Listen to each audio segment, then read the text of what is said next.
ভারত আমার জন্মভূমি, ভারত আমার মা।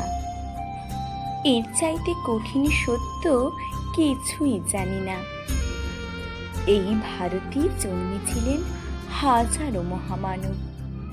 মসির খোঁচায় যারা তাড়ালো বিদেশি দানব। ভারত আমার ভারতবর্ষ, ভারত গরিমা সাচ্চা। রামধনু আর বন্দে মাতরম, সারে জাহাঁ সে আচ্ছা।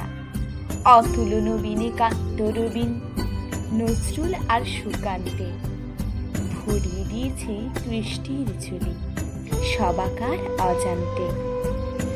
রামমোহন রায়, বিদ্যাসাগর, বিরোচী ওদের ভাবনা ঘটিয়েছিল সমাজের সব কুসংস্কার